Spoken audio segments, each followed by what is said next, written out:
I'm just putting it on, putting the YouTube link on Insta. If you're going live.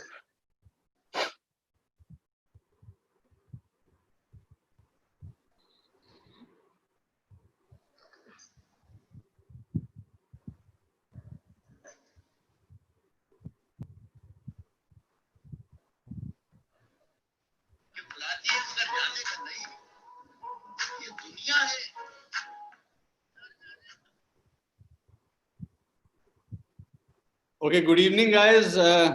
Welcome to this special Sunday today. Special because we decided to do certain things talk about some important topics on this occasion of World Photography Day. Since World Photography Day fell on a weekday, so we just did some internal things there, and then we shifted a couple of things to the weekend. And today is a special day because let me just give you the brief background why we are sitting here and what are we going to talk about today. So, let me take you all back to a few months in past. So we were still wishing people Happy New Year and were in the process of making our New Year resolutions work when the pandemic hit us. So we were slow to respond because we didn't have any experience like this in our lifetime. I think something like this happened more than 100 years back when the plague hit this entire universe. So none of us who are alive had this kind of an experience. The word so scary was till now just a part of dictionary, started affecting us real time, the pandemic. Even in complete lockdown, most of us did not realize the impact or the challenges this will throw at us, not only from the present point of view, but also the future. And I clearly remember when we were postponing everything by 2 to 3 months. That is how was our future horizon, the vision that we had. And were very optimistic that it will normalize by August or September and we will be back to business. Now come August, and at least now some sort of realization seems to have to be setting in, and it is making us very, very vulnerable and also perplexed in the way things are moving. So one of the most recurring questions in the minds of all photographers nowadays is where to from here. However, very few of us have any clear answers or even a murky one, so to say. Today, to discuss all these and trying to figure out whether we have some answers or not, we have with us one really talented panel and experienced photographers to discuss this question and current situation. So let me just one by one introduce them to all of you. To begin with, we have Tarun Khiwal ji. He is India's leading fashion and advertising photographer. Joseph Radhik, he is India's one of the most successful, very well known, finest wedding photographers. Dinesh Khanna, a commercial photographer who is a multifaceted, in real sense, portrait photographer or travel photographer, and during lockdown is still live photographer as well. So all rolled into one. Mahesh Bhat, a photographer and a filmmaker, a commercial photographer, and as well as an established educator in the field of photography. Then Saumya Khandelwal, and she's the youngest in the lot today, a photojournalist who probably is one of very few who was actually busy during this lockdown as well. And so together, we have more than 100 years of cumulative experience on this panel today. Can you believe that? So this is phenomenal. And so welcome to all of you. Thank you all of you to really accept the invite and find time to spare with us, talking about your views about what's going to happen to photography beyond COVID.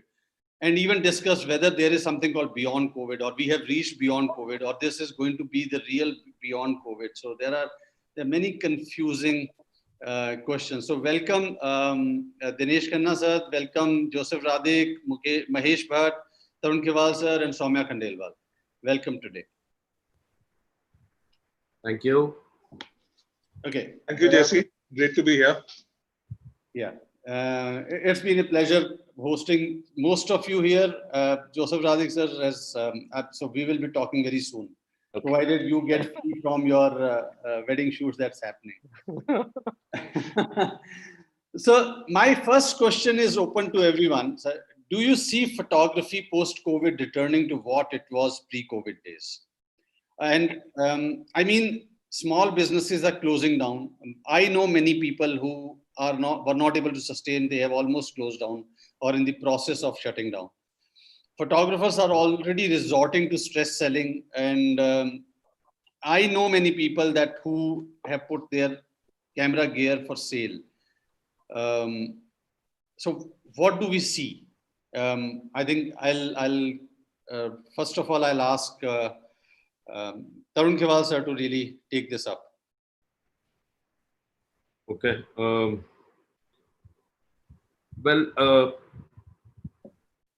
The way you just explained the situation, it looks like it's very bleak. But in the advertising world, I can tell you that the work has started moving a little bit. I'm not saying it's 100%. I'm not saying it's the way it was. After 6 months, I did my first shoot. That was also because, and I drove down and shot there and came back in on the same day. So I was also not willing to take a flight. I've already said no to a couple of jobs which were in Mumbai. So I'm just telling you current situation, what is happening in last 1 month, what has happened within my work situation. My studio is still shut. We were not willing to take jobs out of Mumbai, out of Delhi. I was okay to finally shoot something if it is happening in Delhi or around Delhi, where I can drive and come back and without taking flights and all that. Having said that, and I know there are people, those who in the advertising field, those who are shooting are not very comfortable. The artists are not comfortable. The light guys are not comfortable. They are wearing sometimes PP kit and all that. So in terms of my work is all about traveling and shooting. My work is not staying in Delhi and shooting. Before COVID, I was hardly shooting in Delhi. I used to shoot maybe one day in Delhi, but some 8-10 times I used to fly down to Mumbai and shoot there, or other part of the country or other part of the world. That has completely stopped. It's a complete halt on that. So there are small shoots happening, not very big one. I've heard complaints from a couple of fellow photographers, those who are saying that they're asking for big discounts. This is the current situation which is floating around. I've spoken to makeup artists, those who are telling me that the clients are asking for huge discounts and all that. And I could say, I can tell you this much, that there is also, they are just rubbing onto this one that there is COVID time, so you should give discount and all that. That is also happening. Luckily for me, I'm shooting on 30th and 1st and 2nd, 2 more jobs, and we are nobody has asked me for discount. So luckily, I can say that. But I must admit that the situation is not so great, or it's not exactly the same way it used to happen. Yeah, very well, sir. And how about you, Joseph? So things are just getting back on track. I think for us in weddings, I guess that old adage that the Indian wedding never stops is kind of true, right? That said, though, this new wedding we're seeing is nowhere close to the typical Indian wedding, correct? And also, first and foremost, I guess the one thing is the people in this room versus the large population of photographers out there. There's a world of difference, and how this pandemic has affected different levels of each of that industry, right? I think it's easy to be in our bubbles, especially when we spend 5 months in quarantine at home. We assume that it's the same for everyone. So when you tell me that people are selling off their gear, photographers are selling off their gear, they're looking at quitting the business, I completely understand that sentiment, right? So while some folks are getting clients, a lot of them aren't. A lot of them aren't. Secondly, it's very geography dependent. Bombay barely has any gigs at this point. Okay, so Hyderabad, Bangalore, Chennai have all opened up. There's a whole bunch of weddings that happened during this month of August, but all of that are still accompanied with this. I think Tarun already nailed it when he said there's a sense of discomfort and fear. Okay, it's one thing being photographing continuously for 6 7 hours or 8 hours or 10 hours without any mask on, but the moment you have a mask on and you know that, oh, if you take it out it's an issue, right? And you're constantly aware of how close people are getting, whether it's the pundit or a barat is happening or people are dancing, etc. Lastly, I think overall what I saw, because I'm coming back from about 7 days of shoot in Hyderabad right now, when the event begins, everybody, whether it's 50 people, 75 people in a room, everybody knows and is aware that there's a pandemic out there. Okay. But an hour in, everybody's forgotten it's just another wedding. And as vendors, we haven't forgotten that. Okay. All of us are coming out from almost like we are coming out of our little caves that we've been burrowed in all of these months, right? And so it's extremely discomforting to be in that environment. One of our shoot dates went up to 9.5 hours. And you have to be very aware of when you're going to hydrate, when you're going to drink water. You should not be having, you can just not have food while you're at the venue. You have to find a safe place in order to have it, etc. All that said, I think in terms of precautions and dangers on the field, it's actually easier for us and it's tougher for guests at weddings, because guests, though, they're like, take off their mask immediately. A group photo has to be taken, they take off the mask. I'm like, what happened to distancing? What happened to masks, right? And there's a guy carrying snacks around, they have to take their mask off again, etc. But yeah, and finally, when it comes to budgets, I think two big reasons for definitely budgets have gone down, definitely. Number one is, as Tarun was saying, there is a small part of the industry, or maybe a large part of the industry, where clients do recognize the fact that vendors don't have a lot of work right now, and they're willing to maybe reduce on budgets. Okay, there is that. Again, when Tarun says that it's not been an issue for him, I also smile internally, because I know it's not been an issue for us. But we are looking at different levels. At the conversations on WhatsApp that I'm seeing is that a lot of brides and grooms are asking folks to give 50, 60, 70% discounts. Yeah. And that's commonplace. The other reason is that there is genuinely a need to reduce budgets, because the overall budget of the wedding is down. It's like the overall requirement of shooting at the events are smaller in scale, smaller in duration, and smaller in terms of number of events. Like there are no receptions, there are no sangeets, so organically the quote does come down. Yeah, and this is like a trial by fire for people's brands, yeah, which they've built over the last 5-10 years in life. It is genuinely a trial by fire, because I know some photographers on our platforms, on our WhatsApp group, etc. have actually started charging a COVID fee, for appearing in PPE, for the risk factor, for the quarantine time after the event, etc. And they're getting it, right? But I also know they are a rarefied species. I recognize that. At the same time, I know that they're like a small chunk. So these conversations have been happening all over the last few months on our groups. Yeah, that's my news from my end of the world. Yeah. Dinesh, sir? Well, I do a bit of advertising work, but there obviously has been not much of that at all. But I'd rather talk about two other things, really, since Tarun's already talked about the advertising and commercial part. In the last couple of years, I've been doing a fair amount of CSR and foundation-related kind of work as far as my, let's say, commercial or my professional part of photography is concerned. And that has absolutely come to a total halt, largely because it always involves travel, and travel to, in my case, to small villages in Madhya Pradesh and Maharashtra, etc. or to countries like Tanzania and China, etc.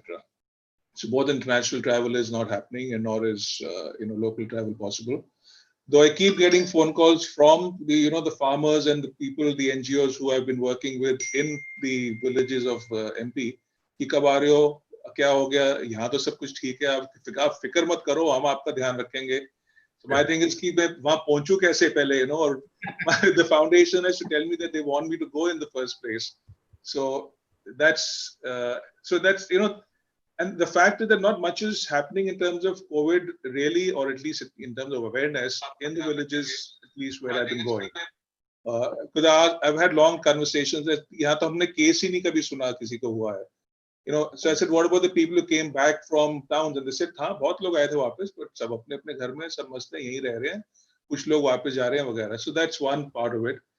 The other, which I am also fairly involved with, is, for instance, say Sahapedia frames, where every year we've been giving grants for people to work on stories to do with Indian culture and heritage, etc.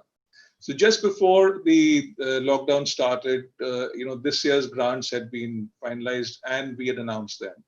So there were about 18 or 20 grantees, and each of them obviously have stories to be shot in different parts of the country. And no one's been able to travel. No one can travel. And also, half of those projects, for instance, have to do with events or festivals, etc., which even if people are able to travel as and when those things happen, maybe those events are not going to be happening properly. So in terms of what you document, unless of course you document, this particular festival in COVID times, which is not really the idea. So we did think, for instance, that ask some of them to do something which is to do with their own environment, their own neighborhood, like where they don't have to travel so much. But we are still discussing that, because I feel that, that would be a bit of a compromise. So we would rather say that we give people 6 months more and wait for things to become more normal and see what they can do with the original story ideas, because all the original story ideas are great. And we don't want to jettison those. And as an interim, what we've decided to do is to make an open call for photographers who've already done stories. So it won't be part of a grant, but we'll pay for the stories for ones which have already been done, as long as they're of interest to Sahapedia in terms of being stories on culture and heritage. So these are the two things which I am largely, involved with nowadays. And the brakes are on. Very well said, sir. And Mahesh, sir, what's your take on this? Well, hearing Joseph talk about shooting weddings, the kind of, he described it, sounded like shooting in a war zone, actually, that you would be, So, trying to find a safe place to eat for yeah. So that's how I guess weddings have become. Anyway, I think it seems to me that wedding, at least in Bangalore, the wedding photography has started picking up, because the reason is that I live in the outskirts of town, and there is a huge grassland next to my place, and where I have been shooing away wedding photographers doing pre-wedding shoots there. It's a very ecological sensitive area, and I show away at least 2 of them every day. So which I guess shows that they are lots of work to do. Well, jokes apart, I think it's like it's a global event. What has happened? Therefore, the ramifications of it are definitely. There is no way we can go back to how it was. I think things are going to change very drastically. As somebody said, before 9/11, in the US at least, you could go to the. If somebody came to drop you to the airport, they could go to the right till the boarding gate of the plane, and all that changed post 9/11. So therefore, this post whatever pandemic, it's going to change. Things are going to change, and so I guess it's for a long time, business is not going to be great for photographers. Personally, for me, I almost all my work came from 2 of my reps in the US, and nothing is happening. I had 3 reps, and out of which 1 closed down completely. and other two are big companies, so they'll go on. And but nothing is happening right now, and that's expected. It is going to be a tough situation for photographers, definitely. Also, I guess because of the digital age, perhaps photography had become crowded place. There's too many people. So I may sound a bit cruel saying that, but I guess that's what had happened because I've seen this for the last 35 years of how it, life has been for photographers in India. So maybe it's a course correction that it's doing, but it's a very difficult and tough one, on many people who are who won't have work. It is not going to be easy for a very long time. I think at least for a year or so. Yeah, in that time you'll see a lot of people going away from photography and trying to do something else to earn a living. I think very valid points here. And Saumya, I think you are the only one probably who were still in business while the lockdown was on. In business, in the sense that you are still working, you are still shooting, maybe with a lot of challenges. So give us your take on how it has been different as well, and what do you see in future? Is it going to change? So First of all, I'd like to burst the sorry. Uh, I missed what you said, Tarun sir. I'm saying we are all set to assist you now, as we can. So yeah, which is why I said let me begin with bursting the myths. Jassi does overestimate the busyness of my schedules, but it's not like I've been keeping busy with as many shoots as I would usually do. But it's just that, I'm trying to keep myself busy with a lot of other things because, we suddenly have a lot of time and my own sanity. What's the situation right now? And, do we expect it to come back to normal or not? I think to begin with, I want to talk about it. Two spaces. The first is the commercial space. And when I say the commercial space, I purely mean my commissioned assignments. I'm not saying that I do commercial assignments. What I'm saying is I do editorial assignments for the ones that are commissioned to me. And the other is the personal projects, right? So I think for the first aspect of the commercial assignments, pre-pandemic, I was hopping across cities and airports so much that I would lose my sleep and I would wake up thinking, did I miss my flight or where am I, right? So now my travels are so convenient that I actually look forward to them because it's also, manageable, and there's so little shoot that's happening and so much more time with what we're doing. My situation is a bit different here because my clients are mostly international publications. And the international norm is to pay a certain hazard pay to photographers if they're putting themselves out and putting themselves in a situation of risk. Having said that, not always have I been able to negotiate for that and get it, but there is still more regards to honor my time and me putting myself at risk in these times. Also, I would say that I think I would be the best case scenario in my field. Uh, in photojournalism, particularly, and some few would have heard it, some of you would not even know about it, but lots and lots of people have lost their jobs, right? And in the Indian publications, there are publications which have shut down, there are publications which have reduced their staff to two-thirds. And it's really difficult for photojournalists to survive in those situations because honestly, you don't know anything apart from shooting, right? Apart from taking pictures, you don't know anything at all. A guy or something, right? So I think that situation is kind of problematic. But if I were to speak for my own self, what's happened is certainly it's given me a time and space to slow down, which I really appreciate and which I also acknowledge is a privilege, which not everybody can look at the situation like that because there are way many problems they have than the privilege of perspective and time, right? So it has certainly slowed me down and it has given me the space to be more, engrossed in my shoots in a better way. My earlier I would have like 2-day shoots probably every week, or multiple 2-day shoots in a week and things like that. But now I'm not really getting any short-term assignments. I'm mostly getting longer-term assignments, and even for the first time, I'm saying no to more assignments than I'm really accepting, because they either need me to travel, and I circumstantially I can't travel as much as I'd like to, because I have people who can get risk where I'm staying. So I can't take a lot of that assignments. But what I'm mostly doing is, if there are any assignments which I can, if they're looking for a situation which is more generic, I just tell them that, hey, this is where I am and I can do it for you from the proximity of where I am, and if that's okay with you, I can go ahead and do it.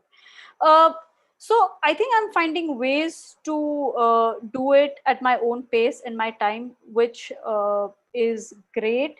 But the other bit about it also is that how are we really shooting in these times? Like Joseph said, there are like more than 100 people, 150 people, 200 people meeting at a place. That's a crazy amount of risk. uh, I think as a photojournalist, my apprehension always is that a lot of times I'm going to rural areas, and my apprehension is that when I'm going to these areas, I think I'm putting the people more at risk than I'm putting myself, because I'm coming from a city,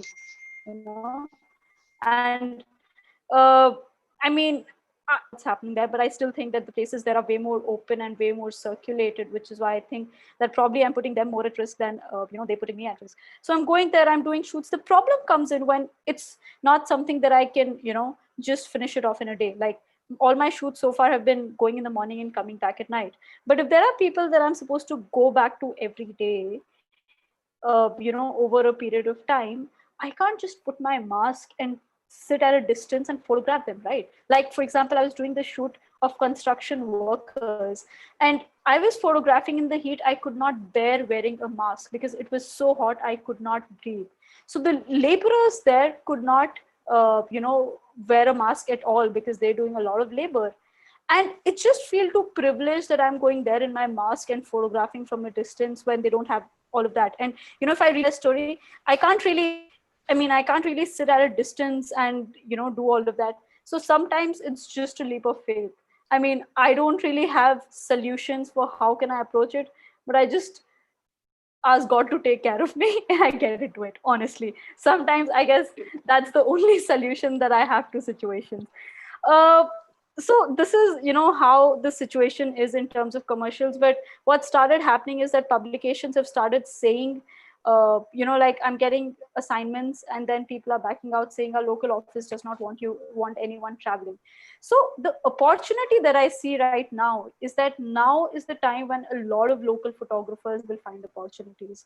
Now is not the time when someone from a Lucknow or someone from a Delhi or a Mumbai, like a lot of us do, and fly over to other places and then shoot and come back. It's not our time now. It's the time for those local photographers to go out and get money. And the only way we can nurture an industry like photography is when there are opportunities. So I think this is a time when those opportunities have been created for that. And once the clients have seen tighter budgets, if they don't have to pay for my flight tickets, if they don't have to pay for my hotel stay, wow, it's great for them. I mean, it's kind of bad news for me, but it is how it is, right? And I think we'll just have to find ways to work with it and see where we go. The second thing that I wanted to talk about was the documentary side. I think, and I did this little piece for Better Photography where we were again talking about the future of photography, where I said that historically, a photographer's task was always to go explore the world. You always had the image of a National Geographic photographer traveling the world and telling the world that, God damn, this is how beautiful the world really is. But now we can't travel, and there are no cameras to travel. So now our camera is turning inwards, and which is why we're seeing so much work come out the personal lives of people. And I think there's that shift which has happened where people are now documenting their own communities and their own families, and probably that shift will be here to stay. So that's my bit of it. Very interesting take by you. So what you're saying is that in future we are going to see photography as a business is really going to get localized more, especially for small businesses and small time kind of assignments where they cannot even afford to fly in somebody and they want to cut down on their expenses. And again, second, probably from the point of view that quarantine is required, and those all mandatory requirements are there, which are probably are going to be in place till vaccine comes out at least. So that's very interesting, and I think that's going to change the face of photography certainly, because in past pre-COVID days when I used to travel and I used to interact with all those local photographers, small-time local photographers, they always had this kind of grouse that most of their work is being taken up by people who travel from outside, and because the clients can actually afford to pay them. So I think that's very interesting. I think yeah, yes, sir. See, I'll tell you what. There are two parts of photography. One is that why is that we are photographers and we are not working in a bank or railways, or we are not IES, IPS, or we are not into some other job, because we thought that this is our language. Okay, now why is this our language? Is because we believe that we are storytellers. Okay, we believe that uh, I'll talk about myself, that I like traveling because I like meeting different people. I like listening to them. So my them before or after the shoot is more than what the number of hours I spend in shooting. In many cases, not always, but in many cases, especially when I go to a new place, and if I meet someone, I'll rather spend a time in the evening with them, or in the morning, or next day, or whatever. So what happens is this human interaction while shooting and after the shoot is going to cut down in a big way, because nobody is ready to, and sometimes it's the human interaction is not only about just talking. While talking, you just give a hug, you just pat them on the back, or you just hold the hand or whatever. These are things even while shooting when you do that. My current shoot, this one I did, for a celebrity. I won't take the name, but um, the client was sitting in Mumbai. The agency was sitting in Mumbai, and I was shooting in Chandigarh, and and the and we were shooting this through Zoom. Means, like, the client was watching the phase one through Zoom, sitting there. The agency also. Oh. Now, before the artist came onto the celebrity came onto the set, we were asked to show that we all are wearing a PPE kit. So with the visor. Dinesh sir has seen that picture, where I'd sent that picture. So first they wanted to cross-check whether we are all wearing it or not. And then, what I had to do is that, this was a learning that, because there are other light guys also, apart from I went with just one assistant. Normally there are two or three, but this time there was only one assistant. So we had to create a box for ourselves, like a tripod in the center and the box, and we asked the light guys not to enter that. Now, these are strange things, my interaction with lightmans and, spot boys and all that is very heavy, because they become a part of my team when I'm shooting. So they feel like in the making of this picture, I've also added, so that's how I've operated in last several years. So my team becomes like a little big. Then apart from my assistant, there are spot boys, there are light guys, and many of them, and then they're all interacting with me. All that has stopped completely. With the artist, zero. With the makeup artist, like, you can't even see the face, you can't see the eyes. When you say something, you can't see the smile. It's just crazy. So commercial part is one part. Another part is where human interaction is going to go for a toss. What you're saying is, yeah, I was actually about to come and see portrait photography. Now, yeah, you wanted to say Mahesh, something? wanting to say something? Yeah, yeah. I raised my hand too. No, आप यहाँ पे कर लो, sir. You are there, so you can raise it here. I'm so sorry. No, because the disruption, actually the kind of disruption what Saumya talked about has happened twice already. One for the because again, see, first thing this happened in 2000 till about 2000 when internet became ubiquitous. or it was becoming, if an editorial assignment had to be done in India, a magazine from Europe or US always flew their photographer down most of the time, 90% of the time. There were some photographers sitting in Delhi who got some assignment. Uh, but most of the time, Dilip Mehta would come or somebody else would come in and with their 100 rolls of film or 500 rolls of film shoot and go back. When internet happened, and see, for example, I put up my first site in 2000. That's when I started getting international assignments. So at that time, digital was there, in a semi-hybrid thing. We used to go out, shoot with color negatives, come back, get it processed, scan it, and send the pictures out. Okay, maybe a 5 megapixel scan. So that's how we were able to get international assignment. The photographers who otherwise would have to come fly into India and shoot, stop, and Indian photographers could, because our work was seen and we could transmit those images quickly. Before that, there was no FedEx, there was no nothing. And so there was no way to even for them to see our work or for us to send our pictures back.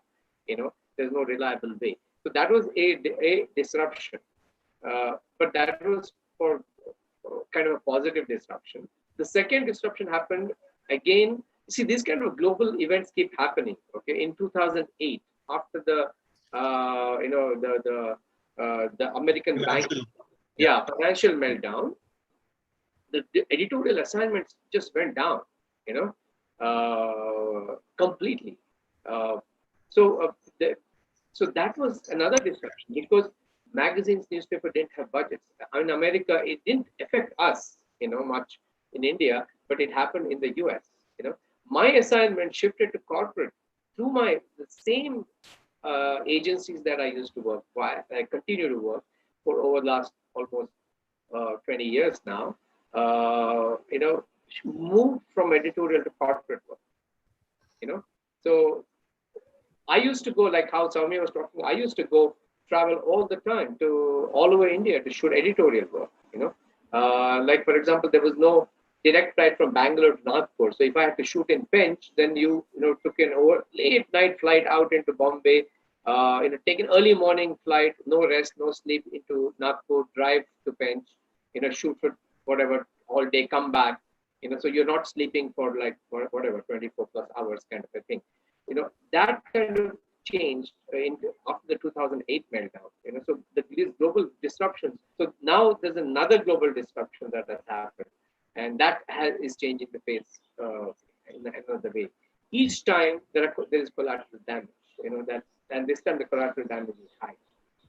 The other disruption, if I may add to, since Mahesh is very rightly pointing out that disruptions keep happening, is the rise of the stock agencies. And we don't realize it today, but the kind of disruption that caused both to commercial work and to editorial work, it decimated the jobs which came to a lot of, whether they were commercial photographers or whether they were photojournalists.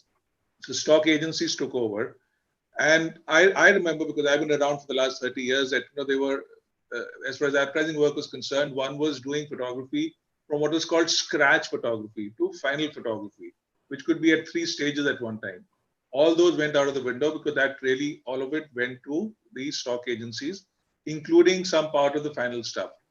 But what that did do, and I want to elaborate on that point, is it created opportunity for people who started producing for stock agencies. So a new kind of photographer was born with a new kind of assignment, therefore.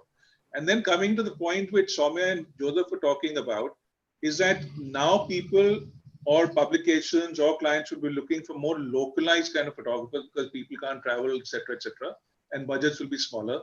So I would think that maybe this is the time when people in a Lucknow or a Hyderabad or in a Jaipur should start saying, hey, I'm here, right?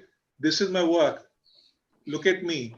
Build up the portfolios, put out the websites, because they are the ones who probably are not known right now, whose work has not been seen, who probably haven't even done enough work to be recognized as someone who one should, want to go and give an assignment to.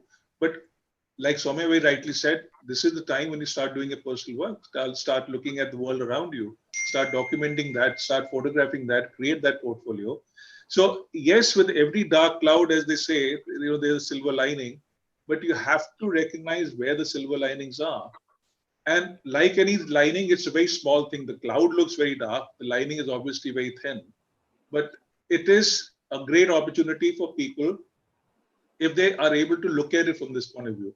I'm not for a moment trying to suggest that things will, suddenly look, oh, हाँ, ये तो मेरे साथ तो, बहुत बढ़िया हो गया क्योंकि मैं बरेली में रहता हूँ, मैं पटना में रहता हूँ. But that is where probably the seeds will start, sprouting. But that happens with people who are ready to nurture the seeds. What you said is absolutely right, and I think what you said that it's not going to be all that easy. Also, I think the major challenge will lie in the fact that all these people who have not been getting that kind of quality work will now even have to notch up their skill levels also, because till now people like Tarun Khiwal and Joseph Radhik and even Dinesh Khanna and Saumya Khandelwal, they've been traveling to different cities and doing assignments. On one hand, those local photographers might have been feeling the pinch that we are not getting the work, but in the end, their skill levels also have to match up. If somebody is really paying through their nose to invite Joseph Radhik to fly from one particular city to another city and shoot a wedding, it's not only because he has a name, it's probably also because that how he made his name. And that is where I think right now is the opportunity that they can hone their skills and build their portfolio and take it to a different level so that people start recognizing them. So that challenge will still remain, I think. Yeah, Saumya. I just want to say to that, Jassi, it's like, I think it's always Saumya, your about voice is breaking up. who believes in you first. It's about that. Is it any better now? Yeah, that's Okay. What I'm saying is that, it's obviously a risk that clients run, but it's a risk that clients always run, is what I'm trying to say. There was someone who believed in me as well, and probably I could have messed up my first assignment big time, but all right, I was inclined enough and maybe I just got it right and I just got the person to come back to me again. But what I'm saying is that it's only it's the exposure that's important, because it's only when I'll interact with the client will I understand what's the ethos and what's the culture with which I need to work with the client. Having just dealt with, for example, in my case, I'll again talk about photojournalism, having just dealt with some photo editor who's sitting in Delhi and saying कि आज वाराणसी में योगी जी दिया डाल रहे हैं, उसकी photo भेज दो, और आपने फोटो भेज दी, उनमें से एक फोटो उठ गई, आपको 300 रुपए या 500 रुपए मिल गए. I think उसके बजाय if a photo editor is calling you and giving you a brief of the shoot as to this is what I want, I think that will be a first for the photographers as well. So I think it's only when the opportunities arise, I think that way people are very adaptive and they always take whatever opportunities happen. But I think opportunities happening is the first step and the most important step. Yeah, that's again very well put. I think there were 2 points that I wanted to take up in the very initial talk that Tarun Khiwal sir did and Joseph Radhik did, was the kind of discounts that people were asking, and you to both of you did not face this, and you'll probably never face it. I think it might come. You never know. But my question here is that now there are many photographers who clients know that they can be pressurized. Now it will be very difficult for a client to pressurize Joseph Radhik or even Tarun Khiwal or anybody sitting in this panel, or many others who are not a part of this panel but are at that level.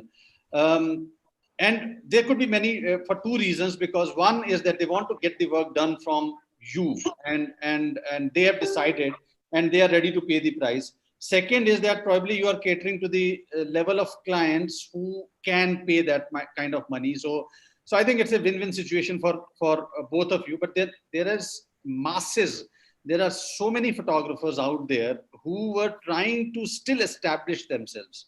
And they had gotten some assignments which got cancelled or postponed, and they were still struggling.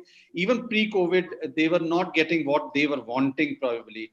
And now they are even under more pressure because the client is trying to pressurize them to give them discount, and as high a discount as 60 to 70% at times as well. And I think that, and along with that, I would like to add that I've seen many wedding photographers in particular rolling out some really innovative on one hand, but atrocious on the other hand as well, the kind of packages that they've been doling out.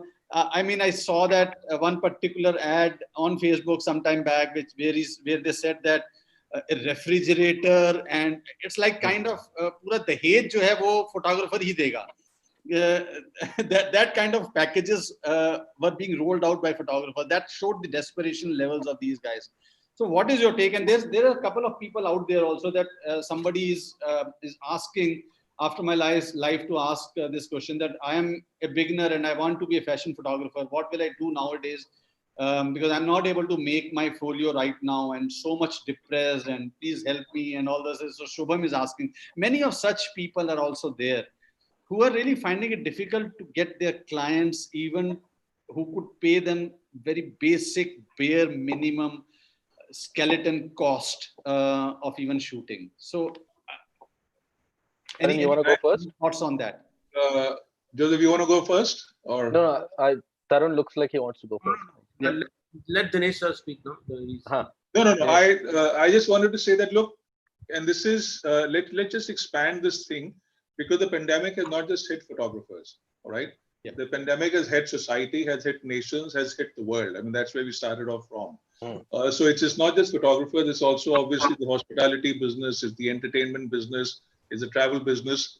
And the three which I've just mentioned actually are great and very large consumers of photography, right?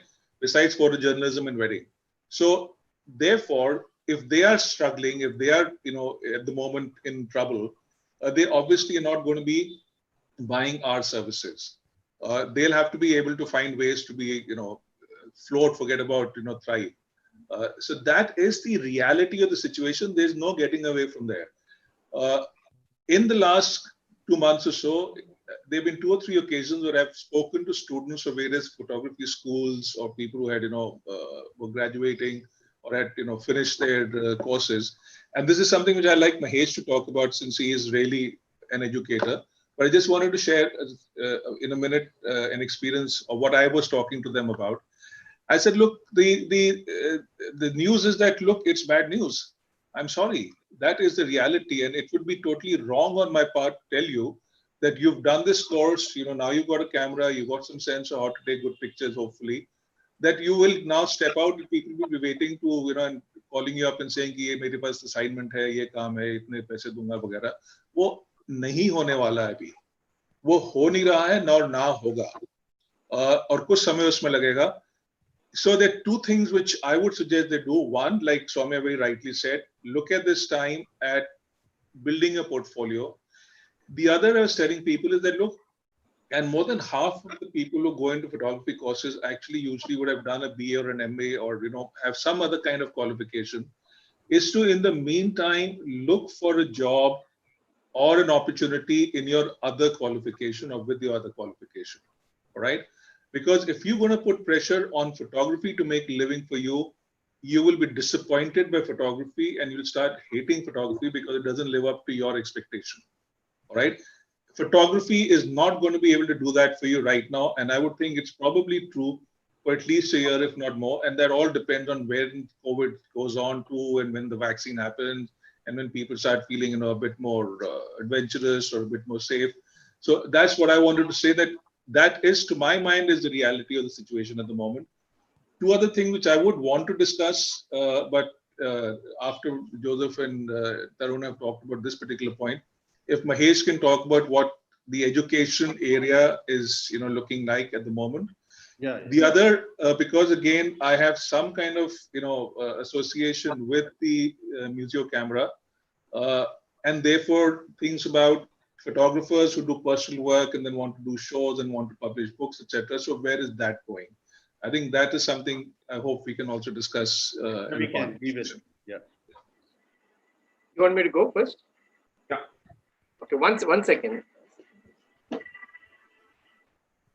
Sorry, I'm connected on my phone and it rang. So, okay. So, thing is that, yeah. See, I teach in a design school. I don't really teach photography. I'm not an educator in a photography school anymore. In the last 4 years. So I teach. I work with people who are wanting to be human-centered designers, to graphic designers, to filmmakers, to information arts designers. It's a very wide variety of things. But however, I had stopped. I had begun asking even people who wanted to who were learning in photography, like when I was even in one school, Goa, is that it is time to be a hybrid creative today. It's not my own thought. I had read it somewhere that you have a kind of a skill, which may be photography, filmmaking, writing, etc., whatever. Say in our case, in photography, then it is time to develop other skills. If you're a photographer, be a filmmaker, be a writer, be a designer, so that you're a hybrid creative, and then you have other things to depend upon to grow yourself, not just as an artist, also to earn a living around. Look at my own. I teach. I design. I make books. I make films. I do photography. Though photography is my core skill. So I get work for a variety of different reasons. Not just because I'm a photographer. Even with 35 years of experience, I do get work because I'm also doing other things. Which is related to me too, and I enjoy all of it. I enjoy writing as much as I enjoy photography. So that's important to have to be the hybrid creative person. With you develop things, other skills around your core strength. Which may be photography or whatever. So that's my thing. So that's what I keep telling all my students all the time. So I don't think if you're just a photographer, it's not going to work. So I think what you're saying is that kind of diversify your revenue stream, and I think that is the need of the hour right now. So diversify your skills. That's why diversify your skill, and that will diversify your revenue stream as well. Yeah, certainly, yes. I think, yeah. And Tarun sir and Joseph, if you want to add to that. Joseph, go ahead. Okay, fine. I've been writing down some points because there's a lot of thoughts going through my mind. Firstly, Jassi pointed out about that offer where somebody gave away a fridge and with their wedding photography package, right? And I look at that guy or girl or company, and I think, my God, that fellow knows advertising, right? Yeah. It is my thoughts. Yeah. okay. There is no reason to do it, but that bugger got their WhatsApp number on so many screens just because he did a stupid stunt, right? It's literally like seeing Apple give the $1,000 monitor stand, right? Yeah. Like, kuch nahi kiya. Like, it is nothing but a marketing ploy. Everybody made a meme out of it. Overnight, everybody knew that Apple released a new monitor. Like, literally, that's what happened. So great 2020 advertising move, and full kudos to that person, right? I think we got into photography. Now suddenly we're going to start getting a lot of these WhatsApp from tomorrow, because of your encouragement. No, but thoda sa, looping back, I think at least when I see my side of the industry, wedding photographers in the last decade, right? A lot of us got into this for two very clear reasons, and in different proportions. One is a love for photography, and the other is definitely a money-making business, right? I think the second part of it, the money-making bit, has to flow irrespective of how time changes, right? And the first, which is the love for photography, is completely an internal thing which you need to keep the flame burning. So I'll just handle it in two different ways. Let's talk about the money bit, because I think a lot of us got into this as initially like a side hustle. We didn't there aren't a lot of formally educated wedding photographers, okay, who went to any of the reputed photography schools around India, anywhere it is, right? So if that is the case, that means that I'm going to step back and tell every wedding photographer that, boss, you got into this to be an entrepreneur. Okay. Unlike other photographers who started off saying, "Mujhe photographer banna hai," right? So this is like, "Mujhe wedding photographer banna hai." Then I'm like, Bugger, if you were able to solve that problem once in the past decade, it's time to put your entrepreneurship chops to skill again and do it now again, right? So which means that yes, you need to diversify and look for other means of income, but don't be vague when I say that. So I don't want to be vague and just say ki you don't want to look for other means of income. If I look at my own craft, right, I think one of the core aspects of my photography, and at least internally, that's why I think that more, I mean, even today, the same brides who hired me 10 years ago still come back and recommend us to their sisters, their friends, their family, and so on. For me, at the core of my work is emotion in the photo, and as Tarun said, the connect before and after the shoot. They remember the person that I was to them, and not the service provider that I was. Okay, so they're willing to pick up the phone and call me so many years later. Like literally, I just did a wedding where the siblings' wedding was in 2011. So the last time I shot for the family was 2011. They kept in touch, they kept track, and after 9 years, they called me back, right? And if that's the case, I think that's what ideally in the wedding and people space, that's what should drive you. If so far you've been relying on outfits, deco, location, and so on to make good looking photos, I think you thoda have to assume what is the kind of like photo you will make without all of those things, right? When there is no grand location, when there aren't when there isn't confetti flying in the air, when there's no fireworks flying, etc., what are you going to do? Can you still make people look their best? Is the question. And if you can, if the answer is yes, and hopefully you've had 6 months now to figure out how to do that, because there are so many photographers sharing every day nowadays, right? And I think it's a golden time to be a young photographer today who wants to learn anything, right? If you can do that, then I think it's a great time to start a portrait business. If because your clients, your potential clients are all spending time at home, there are families spending time at home, there are couples spending time at home who in the last decade may not have got great wedding photos, they may never have got great photos for themselves. There is such a large business there, because everybody today, like even the smallest wedding photographer, has about 2000 odd followers on Instagram, correct? So I would love to figure out how to reach those 2000, go local, figure out how to sell a portrait package, which costs way lesser than their wedding package maybe, right? And just figure out how to do local transport, go to a home and make good photos of people. Overall, I'm a bit surprised by that I have not seen like a spurt in wedding photographers looking for other ways of income during this time, because I think all of us forgot the fact that we shifted from engineering to corporate life to wedding photography. So kya badi baat hai? Those doors for 2 years you need to figure out another means of income, and I'm sure you'll pull through it.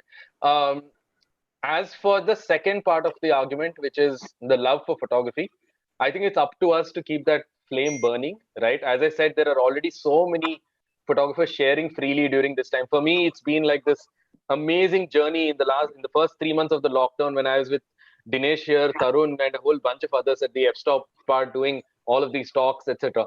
I think it's a great time to prep portfolios. I'll just openly say this, like for the last 15 days ago, I realized I've been very lazy on social media. Okay. And then I realized ki yaar, itna time hai, to why am I wasting it on Netflix, etc. So 6 hours a day, I've decided at least has to be like a work day for only 4 days, right? So I mean, if I'm spending so much time at home, and one of the work for me is just posting more, prepping a portfolio, going through my old work. So I've started all the way from 2010. I'm slowly going through my old work. There's so much that people can do. I'm very surprised people are asking questions like, what do I do during this lockdown? Because yeah, you have years of work to go through in the first place. That is step one. वो खत्म करो, because I know in the wedding space, I would estimate that less than 1% have a portfolio ready. Okay, we have so much of a client delivery, mindset ना कि पैसे आए, shoot the wedding, deliver the wedding, next move on, right? So itna time mila hai, to kab nahi, it's never gonna find this time again. Yeah, and I'll wrap this little monologue of mine saying that I think you have to be pragmatic. I think there's no point in being optimistic, at least on the business side of things. Be pragmatic. Definitely cut costs wherever you are unnecessarily putting in money. Just because Sony released a camera 2 weeks ago doesn't mean you buy it. Just because Canon's been releasing cameras, don't buy it. Okay. Part of that pragmatic approach to life is also that while you have said that, while Dinesh just mentioned that a lot of people are facing tough times in their life, I think a lot of working individuals have done well for themselves during this time, right? There are large companies which have never done better than they ever have. I have friends who are like, dude, I can't talk till 8 o'clock because I'm in some meeting or the other. I'm like, dude, but it's a pandemic, ghar pe kya kar rahe ho? And they 9 o'clock, they wear a suit, tie, and sit in front of a camera, right? So large companies Shorts are on. adding to bottom lines. Sorry? With shorts on. Yes, with shorts on. Large companies are adding to bottom line. I think it's just that we forget that a substantial part of the economy is still alive. I think it's great to reach out to that. I'm talking purely from a wedding photographer point of view, because our end clients have always been families and people, right? And thoda sa I think wo bhul gaye hain hum.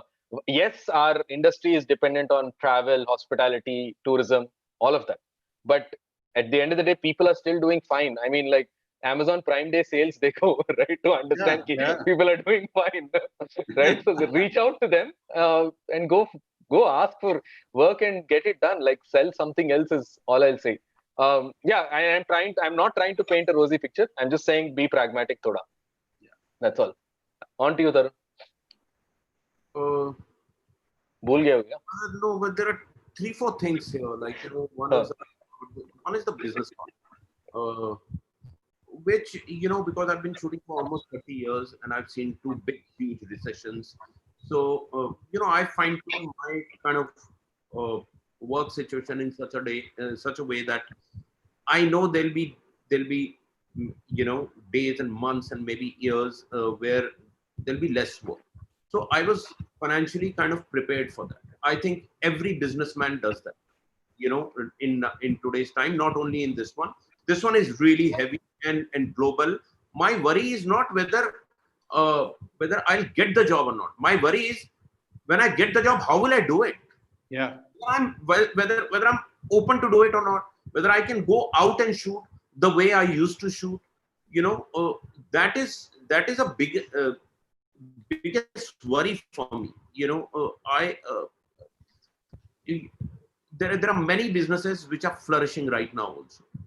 I mean, I can give you this news that, do you know that Louis Vuitton, Gucci, and Prada have decided to shoot up their prices? They are their stuff is more expensive than earlier. The same trouser is more expensive. The same sneaker is more. So there all kind of things are happening, and these are happening in batches. There is one class which is doing something, the another class is doing something, third class is doing, the fourth one is going down. So there are businesses which are going up. There are businesses which are going down. Even when it is global situation, trust me, there are companies, those who are doing really, really very well, and there are companies which are completely going down. So I'm saying, as a photographer, I realized this many, many years back when the first recession came to me, and I realized that there are days when for almost like a year, it gets difficult for you to give salaries. So you have to prepare yourself for that. And that's not only for photography, it goes for every business. This one is a little more complicated. The complication is that even if you get work, how will you shoot? That's the biggest worry.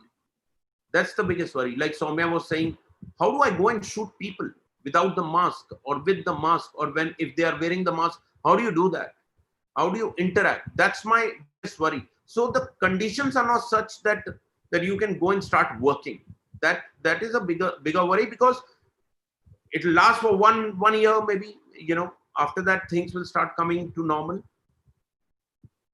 But for 1 year, of course, I would say that next 6 months are not going to be very easy. This shoot I did was only because I wanted to just see how things are moving, how are people behaving. I was very intrigued about this thing that when I come to an artist, how will they behave, their managers, their team, my team, whether we can pull this off or not. It wasn't easy. experience wise, it was not a great experience for me.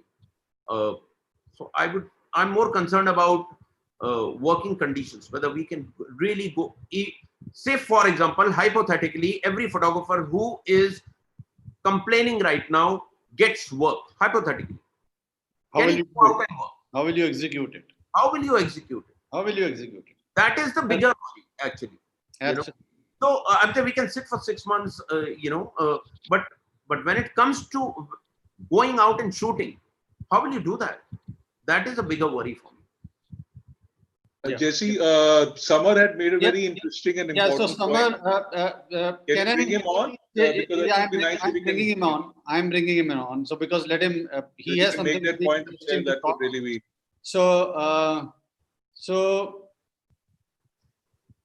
Okay. So Samar sir, can you start your video and audio? Because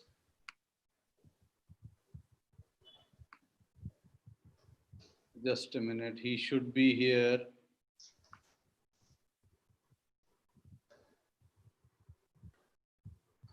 Where is he gone? He's vanished from there. Because I did see a comment from him, which was very interesting. And right now I can't see him there. So maybe he's. I'll just send him a message. He got logged out probably. Just a minute. And there is. No, I don't know. Okay.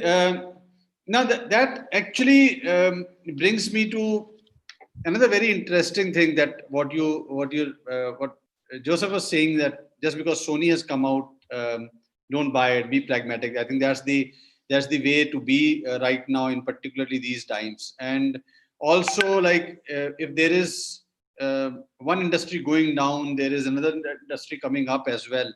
So there's an interesting thing that I wanted to share, and probably will invite your thoughts as well. That now camera companies like all Canon, Sony, Nikon, Lumix, Fuji have been releasing their new camera bodies during lockdown. And photography industry worldwide has seen a sharp dip of 64% in the sales of cameras post-pandemic. So I'm talking about the pandemic in particular. This was as of May. So we still don't have the latest figures. And the only other industry in the travel luggage industry related industry which saw a sharp decline of whopping 77%, and photography camera industry came second, is right now second placed in terms of the sales dip. So on one hand, it is really perplexing to see that these companies releasing new cameras being fully aware that they will not be able to sell as many numbers as they would have wanted to otherwise. Probably they are looking at the future. But on the other hand, they might also have a serious situation at hand if this gets extended beyond 2020. Let's say it goes beyond November and December and things don't improve and people don't find work. And for people to buy a camera, they need to have some reason. So this is certainly happening in a negative way. But on the other hand, there are two things which is also going up, is that the thermal cameras and the webcam sales worldwide has really shot up and gone through the roof. Which they would probably have never imagined that this kind of sales can also happen. Though we are not directly related to that kind of photography, but yes, those cameras sales are really picking up. Now, what does a hobbyist do? Like professional knows when to buy and what to buy. But a hobbyist is always confused. So hobbyist probably has been waiting for some time, or an amateur, or somebody who started their commercial photography some time back, and they were waiting for a particular camera to be released, and now it has been released. Now, whether to buy or not, and should they be waiting? What should be the approach? Samar sir is here. Samar is here too. Yeah. Samar, can you put on your? But this is actually a very interesting observation on Jassi's part. And so Joseph probably is a person who. Joseph, are you there? You're frozen. Yeah, I'm right. Yeah, everybody. Joseph is a management person who became a photographer. So is there a marketing thing which is making sense to you, which doesn't make sense to us? But why are camera companies bringing out new models at a time when they probably know that they're not going to be able to sell because the buyers don't have the revenues or don't see a brighter future, any of that? So don't go away, because there was a very interesting point you made in the chat box. We'd like you to, say that live and.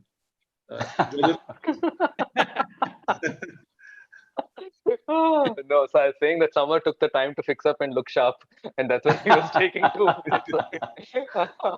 No, on Dinesh, honestly, my opinion is, and seeing the internet in general react to say the A7S III launch, right? And companies see, I think there's a word that all of us have to be very familiar with during this time. It is runway. As a business, the word runway essentially alludes to how much money you have left in the bank when there's no work coming in. For how long can you keep the business running, right? And that is different for all of us. I think a large part of the independent photographers were not prepared for this, right? They weren't, as Tarun's, I think, nailed it.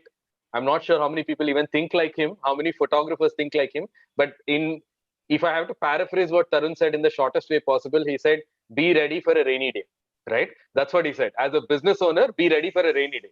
Well, there would be hundreds of photographers who just starting out and probably haven't even been able to create that nest. So, I mean, Dinesh, I agree, but I'm looking at an industry where 5-6 years in, they still are, nobody's prepared for a rainy day. Absolutely. Because they're so kicked, because see, such good things are happening. Absolutely. And I'll tell you the big difference between, say, the commercial photographers here versus the wedding scene is that even the smallest wedding photographer today takes a 30% advance to book, right? This is an industry that runs on advances, right? And it just seems so rosy when you have money coming in for a wedding that's 1 year later. Okay. And I think that whole thing of, I'm not sure how many people were ready for 5, 6, 7, 8, 9, 12 months of absolutely no work. And that is scary, right? For in the wedding scene, that's what I'm looking at, because there is always a new gadget to buy, and there are people buying it. So now I'm going to come back to the A7S III and companies like Sony, etc. For them, their runway is very long because they were 64 at this time about a month ago. Yeah, and very big rumors that in the first week of October there'll be another Sony camera. Right, Canon's launched there are rumors now. Even Nikon is releasing, and everybody is trying to come up with second bodies now. Absolutely. Jassi, overall, life has to go on for them, right? The production has not stopped. Marketing is still working. Salaries are being paid. So, yes, the photography industry overall isn't like taking off, but they can't stop a product from launching, right? Because for them, if you notice YouTube currently, all the YouTubers have shifted to A7S III, and they're saying they're buying it and so on. And obviously YouTubers are making money today because I don't know if you guys are seeing the news on how much bigger the consumption numbers are on the streaming side of things, right? This is like the best time if you are articulate, if you know something, put a camera in front of you, record something, put it online. And put it on. No better way dekhne ke liye, right? Literally. And you don't even have to be articulate. If you have a niche, right? If you speak Punjabi fluently, if you speak Telugu fluently, Tamil fluently, whatever it is, record a video, put it up. People are dying to hear your voice, right? And that's why that's an entire industry that's taking off. And that's where I see cameras being spent. This room of maybe 100 odd, whether it is here or YouTube, whoever is tuning in, I do not see them as the actual consumers for the products that are launching today, right? It's the content creators and the hustlers of today, which is like a completely different industry. They're not photographers at all, but they're still using high-end camera equipment, right? I think during this entire time, Sony quietly released this groundbreaking product, which I'm sure has been ignored by a lot of us. There's this thing called a ZV-1 they launched. It's this really tiny 1-inch sensor vlogging camera. It's literally a camera made for the YouTuber, right? And it's kick-ass. Like the sales have gone insane for it. On Amazon Prime Day, it was sold out within 3 hours. And it's still sold out. If you go to try and buy it on Amazon.in right now, they're still recovering it because India allocation is already sold out, correct? So there is a world outside of our professional photography space, which is taking off in a big time right now, which is the content creator space. And I think, and that is very much alive and kicking ass right now. So that's where I I'm think looking the at. point we were all making earlier about, Hmm. when the pandemic, when crisis happens, Hmm. there's also this silver lining, and there's a creation of virtually a new industry or new industries which happen, which are related, which are on the periphery, but then become industries on their own as time goes on. Sorry, Hmm. Tarun, you were going to say something. See, the thing is that when I started as a photographer, I honestly never thought that I'll be able to make loads of money. I mean, business part just happened. My worry is only about whether we'll be able to shoot or not. And in one of the workshops, Sudhir Ramachandran said, "We are artists, we'll bloody survive here. What is so big deal? I mean, we'll find ways of doing it." I mean, if we'll have to start looking for another business to make money, whether I can sell maybe vada pav to get some money and all that, that you have to think about how life will go on. You know, there were photographers, those who were not making enough money through photography, and there were photographers, those who were making enough money. This is just a business aspect of it. I just don't know why we are worried about. If you're an artist, you should be worried about you'll be able to follow the art or not. If you're a commercial artist only and you depend only on photography uh, for your bread and butter, then of course there is a little situation. There is a little situation which comes in any case after every 10 years, as a part of recession also. So we have dealt with it earlier. I'm sure Sudhir said very nicely that if you're an artist, you should be more worried about how will you perform your art more than how will you make money, and the money part will come in some time.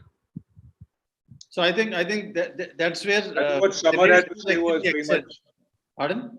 What Samar had to say was very much. Yeah, in line Samar with says so. what Yeah, we talked about is- yeah.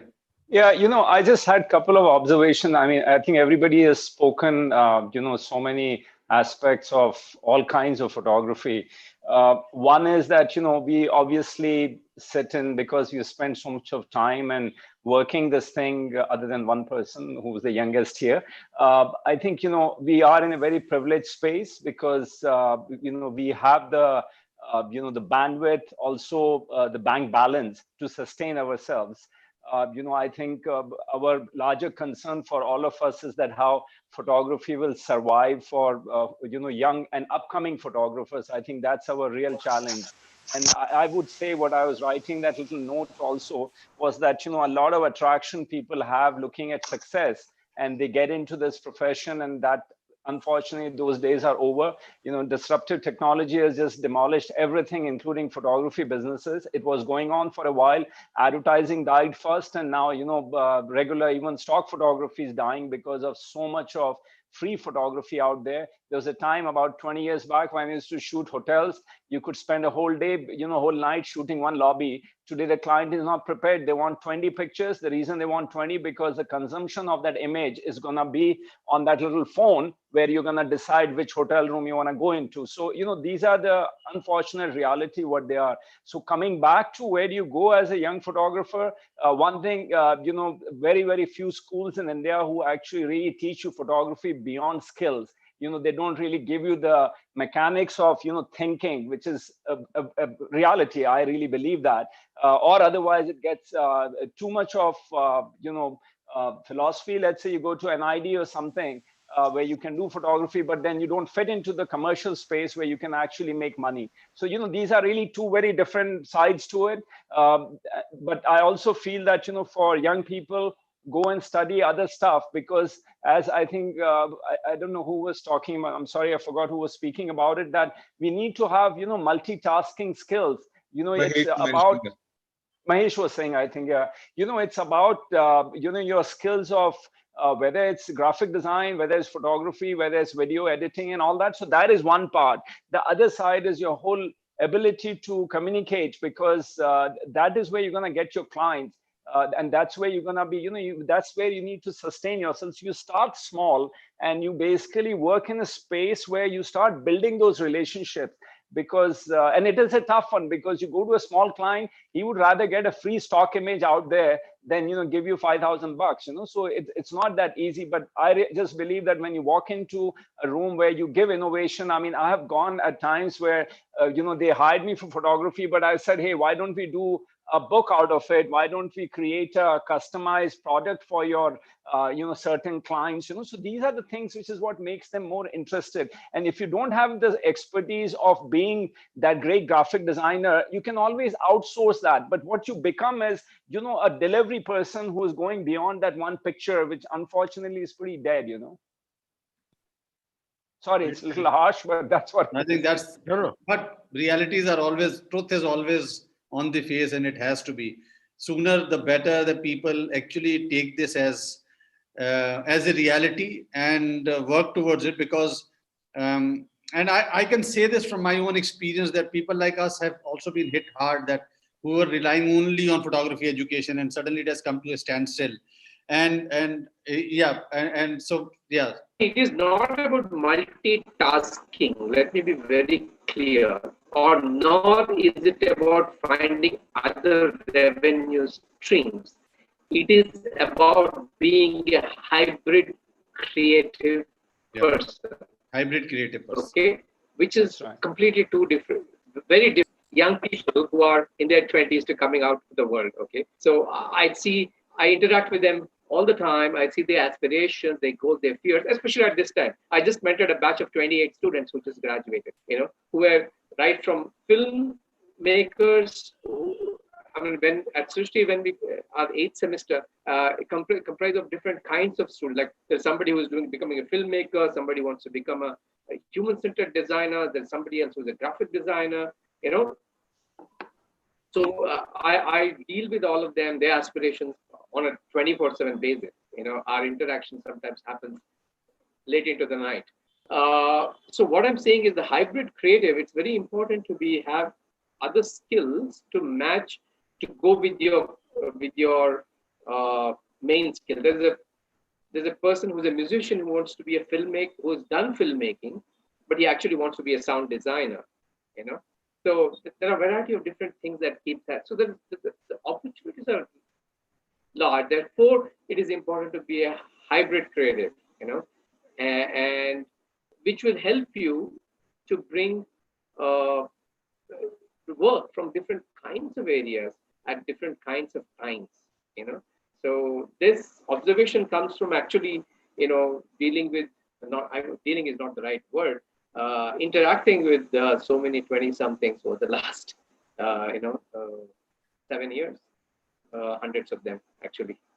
So that's what I meant. I just want to be clear on that. Sorry, I just wanted to add one more thing, if I may. Please. I think especially for a lot of young viewers out here who are new into the profession or have been for last 2, 3, 4, 5 years, there is one big takeaway you need to really, keep in mind, that what Tarun said, it's about the reason all of us here have got into it, because it was a passion, and that's the reason we came in. Unfortunately today, because we live in this very business of influencer and social media and all, and the glamour and the money and all that, that's really what is actually a downfall, because if you look at Joseph, he's so active on social media, but his work is not because of social media. It's because what he does.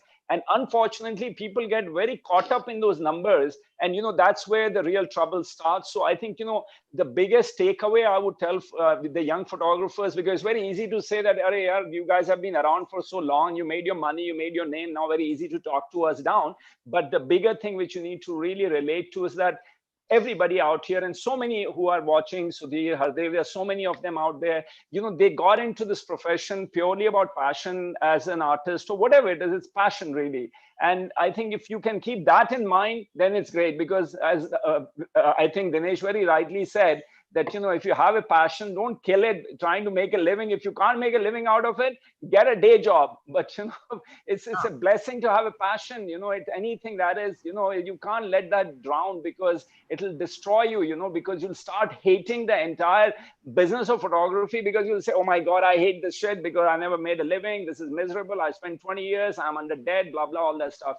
So I think one needs to be very, very clear on that. Also I want to just add about the camera launches and all that. I think a lot of us know the logic of it, because a Sony or a Nikon or an Apple or whatever, or a Ford motor car, they are working in much long-term space. So, it's not about that, 6 months, they were already on the assembly line by the time this epidemic actually hit us. So, and they have such deep pockets that for them to sustain but keep the brand relevance with new products is so critical that, by the time, because this is not going to be a permanent thing, whenever it changes in coming year or two or whatever it is, they are already in that cycle. So, I think that's my little take on that. I think absolutely what you said is absolutely right. And there's another thought. I think I'll ask Tarun sir to begin with, and probably anybody can share their thoughts. Is that I think even before COVID happened, we were seeing in the advertising and commercial photography, especially done by small businesses as a requirement. There was kind of tactical shift happening towards buying images from stock. Stock images were really being preferred by people who could not afford to hire a big time photographer or an advertising agency to get their advertising needs taken care of. Now, do you see post COVID? This is my observation, so correct me if I'm wrong also. So do you see this trend getting adopted by more established businesses as well post COVID? Because what happens is that you get into a particular habit of dealing with things over a period of time. And while doing so, you get into the realization that अभी तो चल रहा है ना, तो वैसे चल जाएगा, हम वैसे भी खींच लेंगे. So do you think that this could actually be now shifting towards stock photography? And do you see a rise in stock photography as a business as well in times to come, or no? Well, I'm not the right guy to actually answer this, but I've seen some examples where in last Diwali I saw 3 television company showing the same picture. That's what I was coming to. Yeah, that's what. 3 companies sharing same picture, selling the television, as if they've shot the picture. So sometimes it becomes a joke, Yeah, it becomes a joke.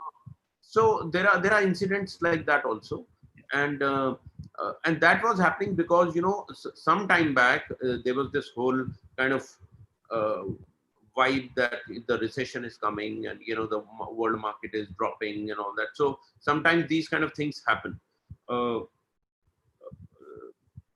Jassi, but my clients are a little different. They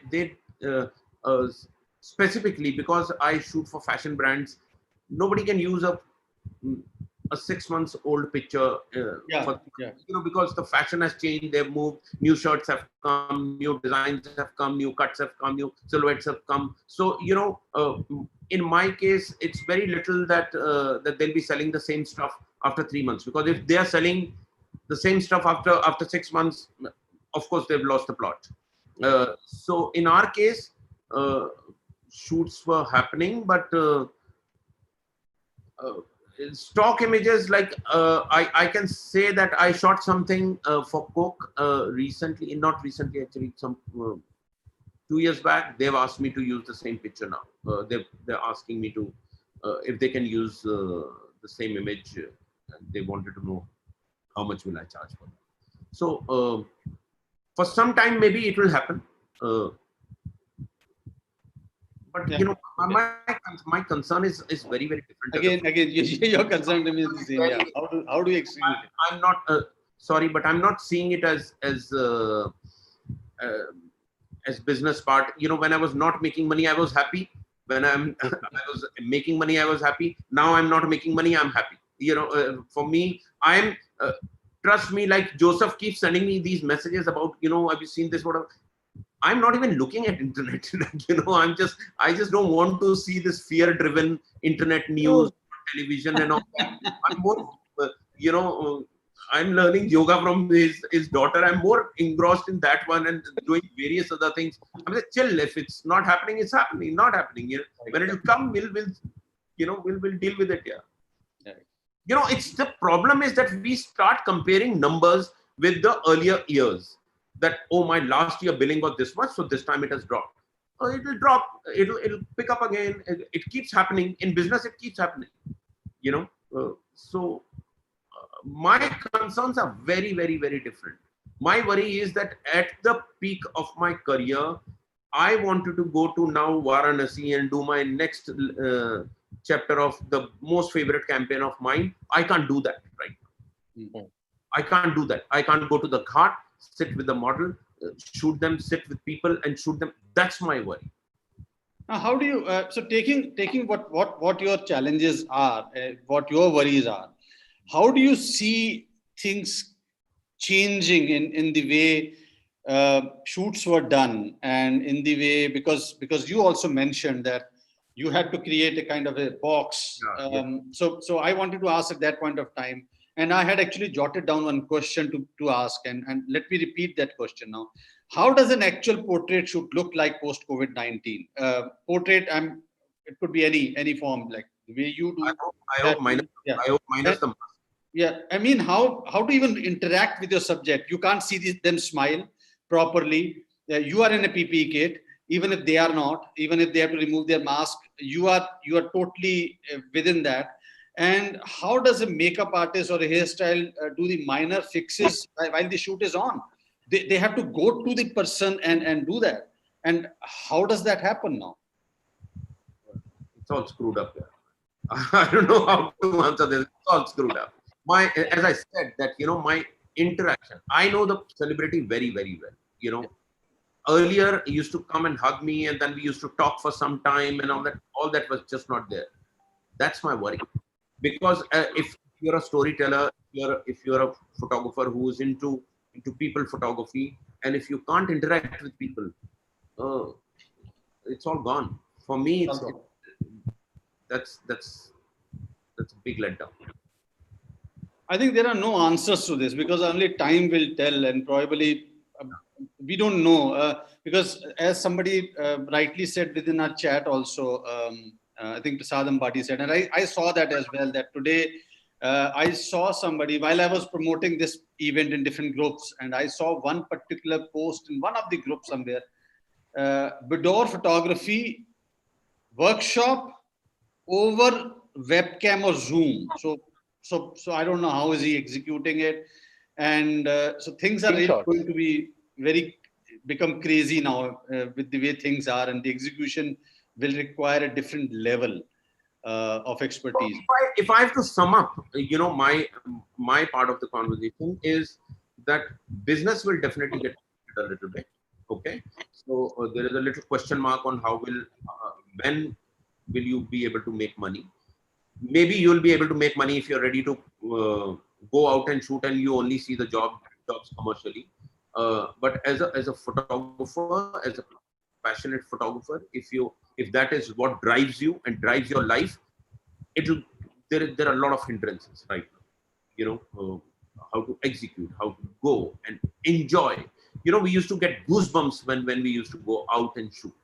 That you will miss. Maybe money part will come sooner, actually. Money part will come before that, I believe, because means like I have another job which I can do. There'll be, I'm sure that many of us will be getting some job. You will go out, make some money, and come back. Maybe not as much as you were making earlier. But you will, you will. I personally feel money will come before the satisfaction of shooting an image will come. That will come later. It will take some time. Right.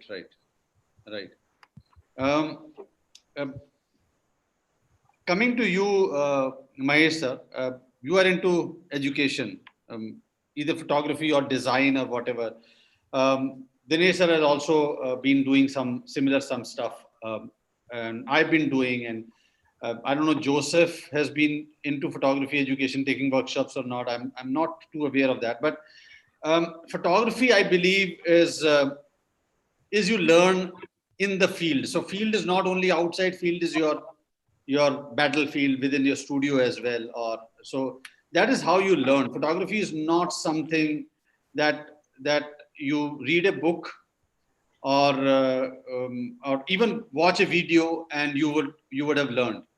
And now things have come to such a pass that we are teaching photography over Zoom, and it's very frustrating at times. So how do we see this trend emerging in times to come. And my worry is, and my question to you is pertains to not the kind of sessions that we are doing. Let us say hypothetically tomorrow it opens up and with limited access, like weddings are happening, and the Joseph himself is going and shooting there, but the guest list is thinned down.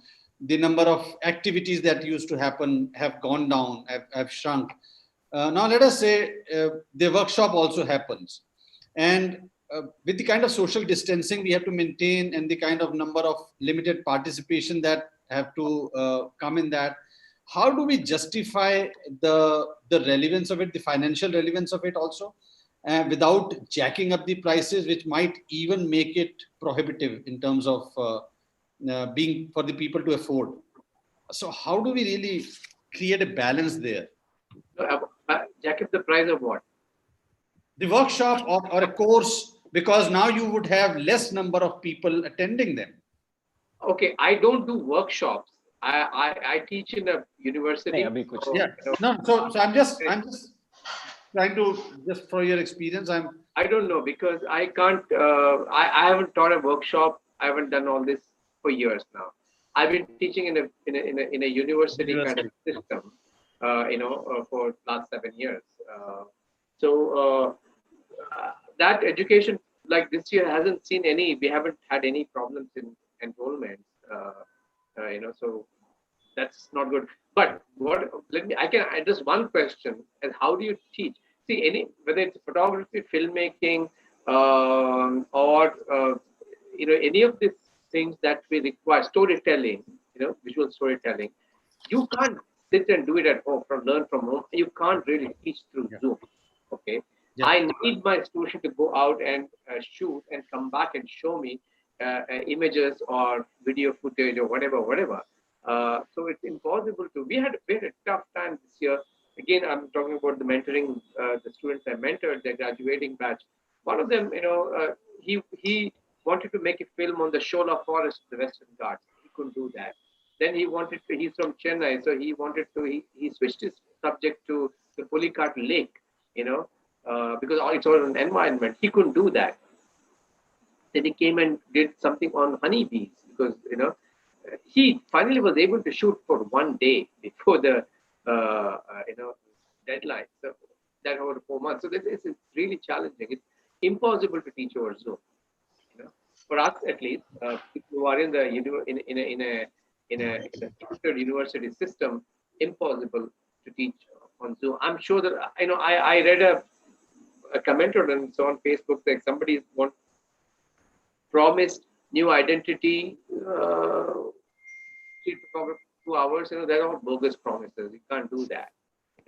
So you really can't teach on online unless, of course, the student can go out and shoot. I think if I'm an educator, but I do a lot of photography, editorial photography, and that drives my activism, environmental activism, for which I go out and shoot. I do a lot of. I shot the state of migrant workers in Bangalore. There were 5,000 people there. A few months back. But you can see it on my Facebook page. I did shoot. So you got to go out and shoot. Keep your, how would I do it? I keep myself as safe as I could. But I'm a photographer. Finally, I need to go out and shoot. I can't be inside. If I've gone to a war zone and come back, then I'll go to a COVID zone and come back. I've been to tsunami and come back. So I will, as everybody has been saying, it's about passion, right? So you have to be able to go out and shoot. You should be able to go out and shoot. You can, you can. Keep yourself safe. You follow the, norms. whatever norms. Not norms are important. Certain norms may have value or not, but at least try to be as safe as you can. Right. So that's the and you have to take care of yourself. See, in today's time, especially, you take care of your body, you take care of your mind, you eat your food well, don't eat junk food, exercise, build up your immunity, eat the right kind of food. So you are immune. Your immunity becomes better when you go out and shoot, right? So Right. that's important too. So I think again to answer it, for me, I wouldn't want to teach anything over Zoom as a workshop or etc. But I'm still doing mentoring a group of students right now. This one has started the academic year, but that's more of a kind of a portfolio building class. We are working with the existing work right now. That's going on okay. However, we have to figure out how we're going to teach when next month onwards. Certain things can't be done. All right. Samar So sir, you you will want be to say starting your next semester, and you'll have fresh batches. Yeah. And I would imagine you're going to be online, right? I mean, you're not. Governments might have happened, but then those kids I think for this semester it may be online, and it's a challenge, very big challenge. It's a very big challenge. So there was a very interesting point you made earlier that part teaching is not just about delivering something; it's also interacting, and interaction comes for people like us. Like Tarun very rightly says, you have to interact. You have to see there's the body language, there's the expression, there's the look in the eye. That none of that really comes through as far as a Zoom thing is concerned. You might have a conversation, but it's not really an interaction. It's not a full communication. I think So it's that more definitely is of a an endangered area at the moment. And to my mind, it answers the question which people do ask it. So therefore, will the digital platform replace, the actual space kind of interaction people have had? I don't think that's going to happen. I just hope it doesn't happen. Hybrid to some extent, I think, is here to stay because people have seen the efficiency which is delivered by the digital, room. So there would be certain aspects of education or of training which will definitely go on to Zoom. Like Tarun just mentioned that he's learning yoga from my daughter who's in Mysore. He's over here. And that's, it's been going on for 3 months and he's happy, she's happy. So it is possible, but beyond a point, again, it would require a one-on-one kind of an interaction. So, but the hybrid model will, I think, necessarily have gone to the future. Depending on the discipline, depending on the industry, depending on the art form, how much is it 80% hybrid? I mean, digital, or is it 40%? It will matter.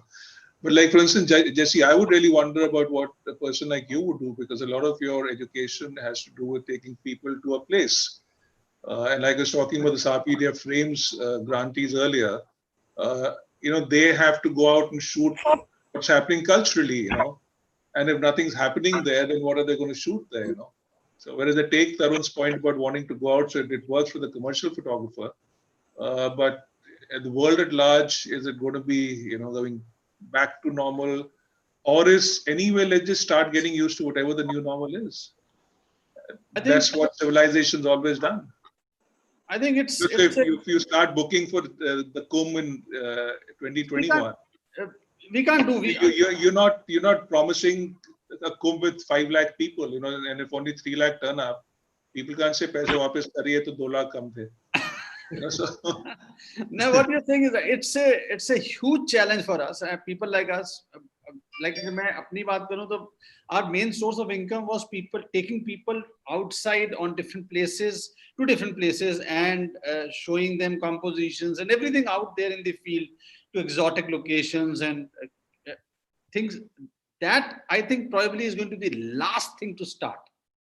Weddings will start, fashion will start.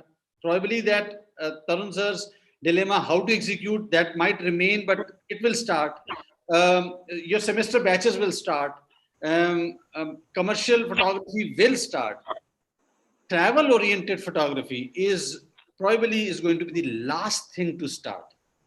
And that is a huge challenge. And that is probably, if people ask me that, why are you doing, you're still doing it, hats off to you. I said, don't say hats off to me, because I'm just trying to live one part of my life right now, which is passion. Money, I'm still trying to figure out, but passion is something that I don't want to stay irrelevant. I don't want to at least I'm busy doing something positive. Otherwise, this will become a mess. It's not an easy thing to handle. वो शैतान का घर जो कहते हैं ना, खाली दिमाग वो नहीं चाहते हैं. And वो शैतान कहाँ पे जाता है, कौन सी tendencies create करता है, we don't know. So I think the message from me, though I'm not supposed to say this because I'm just going to coordinate, but still there are people who are asking, is that I think figure out why you're there in this photography business. And I would like everybody else to, if I say something which should not be said, please point it out. My thought is that there are two things why you get into photography.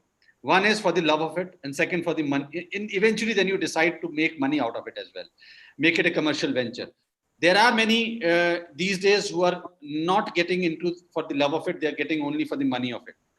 That is where the challenge lies the most, because now you are struggling to figure out what to do, because for the love of it, at least I have found my passion, that at least now this is going to continue, if nothing else. And that is very, very important. And वो जो कहा था ना कि artist हैं, कुछ तो कर लेंगे. I think we will do something. Money we will still figure out. Things will happen. हाथ पैर हैं, पढ़े लिखे भी हम हैं. So I think we will be able to figure out how do we manage that. I'll add a little small thing here. Yeah. For every photographer, I will only say one thing: that make sure the photographer you is not dying. That is more important. That is very most important. And I think that can only happen when you continue doing something or the other. Like F-Stop started something. Yeah. And then people like us picked it up, and we are continuing with something. So just pick up. Don't be ashamed. Don't worry that if it looks like a copy. I think photography itself is a copy, because otherwise, अगर copy नहीं होता तो आज कितने photographers ही नहीं होते. Picking up a camera itself is imitating somebody who probably did some 100 years of back. That picked up the camera and went out and shot a landscape or a portrait, and each one of us doing the same thing. Just do something relevant which makes you happy as a photographer, and keep that passion burning. I think that is very, very important. Tours, and I had this question to ask you, Dinesh sir, that as a travel photographer in India in particular, what we look at is festivals.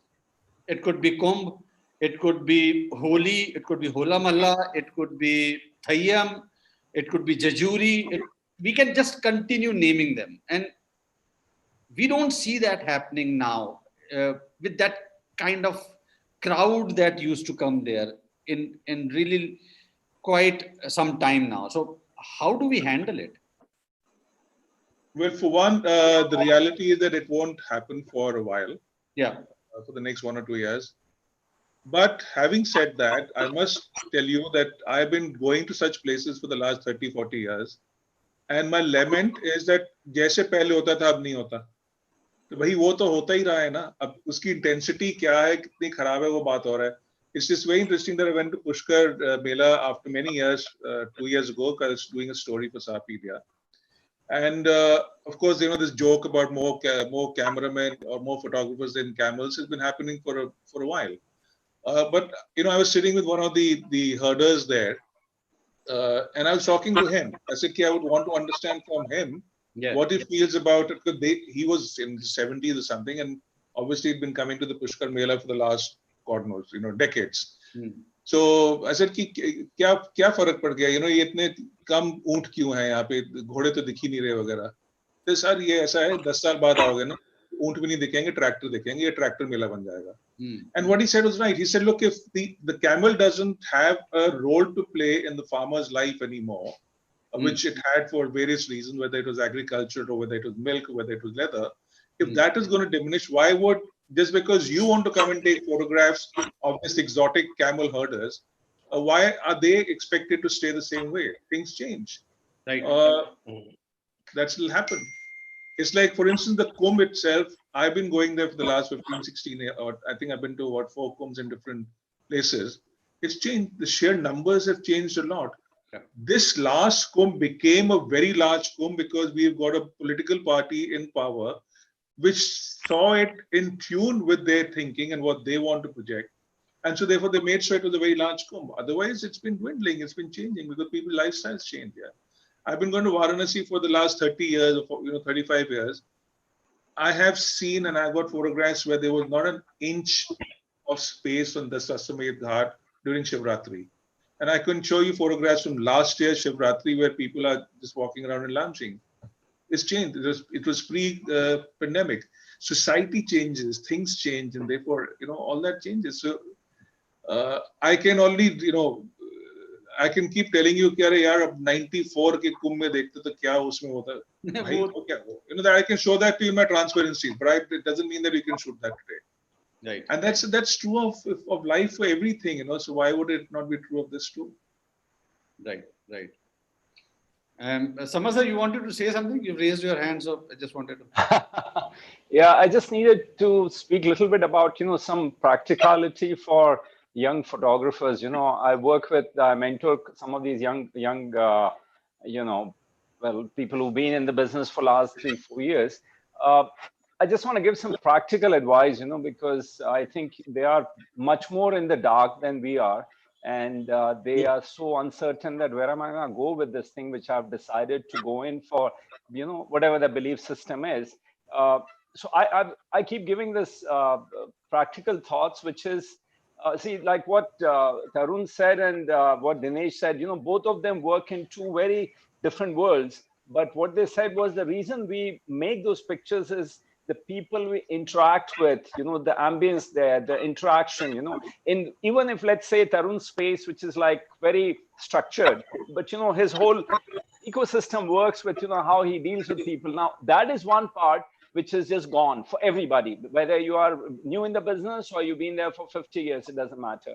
So the way I'm looking at the practicality, I see it is that you obviously can't go out there in that world and you don't want to learn your photography on Zooms because you know that there's only so much you can get out of that. Plus, there's huge competition and you have no idea where to go with it and blah, blah, all that stuff. The way I tell a lot of young photographers, you structure your day, 5 days you're working on it. Those 5 days, you start your day with, let's say, these are the pieces you have to work on. It can include one TED talk, which will inspire you so you can think differently. You work on a marketing space where you see that how people work on social marketing space. Joseph is a very good example because, he obviously has a huge mind in there. So what I'm saying is that, if you break yourself down into these 4 or 5 different things which you work on, believe you me that, whether it's graphic design or whether it's understanding what publishing is, or how do you do marketing, how do you do social media space, these are the things which is what's going to make you a photographer when post-COVID, when this thing does change, you're going to be so much more skilled to go out there and work it out much, much better than just sitting with your camera and waiting for the sun to rise, because it ain't rising for a while right now, So I think, let's get practical about it for young people, because it's about, gaining what Mahesh said very rightly, that, gain skills, gain stuff. And internet is brilliant. Netflix will only burn your eyes after a point, get out of it. So why not make it into a space where that, okay, YouTube, for next so many days, I'm going to just look at what is graphic design. You don't have to go to NID for that, because they're not going to hire those, or in any case, because that's a different world to get. But I really believe that get practical about it and don't get depressed about it, because that's not helping anyone. And I think then there is a way out there, because start thinking what's going to happen 2 years from now. Don't think about it. These are all long-term stuff. I mean, okay, go toss burgers, whatever you got to do to make a living. But if this is your passion, get prepared for the new world out there, which is going to only work for people who can actually do multi-spaces, Can I have a point? Yeah. I think you can, yeah. This is not a question only for formal education, right? You mean generally in terms of teaching or sharing photography online, virtually? Okay. See, like I have been super busy actually doing exactly that, but to a completely different audience. And it's something that I actually wanted to talk to you, everybody here, whoever is left now. It's been 2 hours, so whoever is left now, right? I think firstly, photography is an escape for all of us, right? For for actually the people in this room, it's way more than an escape. It's our life itself, right? But for a certain set of people, photography as a hobby is an escape, right?